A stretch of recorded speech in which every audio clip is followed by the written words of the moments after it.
Ruth, chapitre 3. Naomi, sa belle-mère, lui dit, « Ma fille, je voudrais assurer ton repos, afin que tu fusses heureuse. Et maintenant Boaz, avec les servantes duquel tu as été, n'est-il pas notre parent? Voici, il doit vanner cette nuit les orges qui sont dans l'air.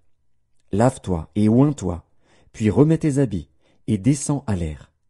Tu ne te feras pas connaître à lui, jusqu'à ce qu'il ait achevé de manger et de boire. Et quand il ira se coucher, observe le lieu où il se couche. Ensuite va, découvre ses pieds, et couche-toi. Il te dira lui-même ce que tu as à faire. » Elle lui répondit, « Je ferai tout ce que tu as dit. » Elle descendit à l'air, et fit tout ce qu'avait ordonné sa belle-mère. Boaz mangea et but, et son cœur était joyeux. Il alla se coucher à l'extrémité d'un tas de gerbes. Ruth vint alors tout doucement, découvrit ses pieds, et se coucha. Au milieu de la nuit, cet homme eut une frayeur. Il se pencha, et voici, une femme était couchée à ses pieds. Il dit, « Qui es-tu » Elle répondit, « Je suis Ruth, ta servante. Étends ton aile sur ta servante, car tu as droit de rachat. » Et il dit, « Sois bénie de l'Éternel, ma fille. Ce dernier trait témoigne encore plus en ta faveur que le premier, car tu n'as pas recherché des jeunes gens, pauvres ou riches. Maintenant, ma fille, ne crains point.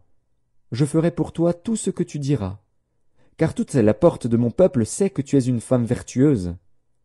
Il est bien vrai que j'ai droit de rachat, mais il en existe un autre plus proche que moi. Passe ici la nuit, et demain, s'il veut user envers toi du droit de rachat, à la bonne heure, qu'il le fasse. Mais s'il ne lui plaît pas d'en user envers toi, j'en userai, moi, l'Éternel est vivant. Reste couché jusqu'au matin. » Elle resta couchée à ses pieds jusqu'au matin, et elle se leva avant qu'on pût se reconnaître l'un l'autre.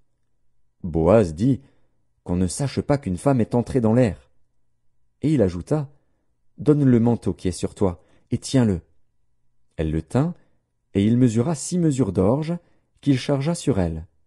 Puis il rentra dans la ville. Ruth revint auprès de sa belle-mère, et Naomi dit, « Est-ce toi, ma fille ?» Ruth lui raconta tout ce que cet homme avait fait pour elle.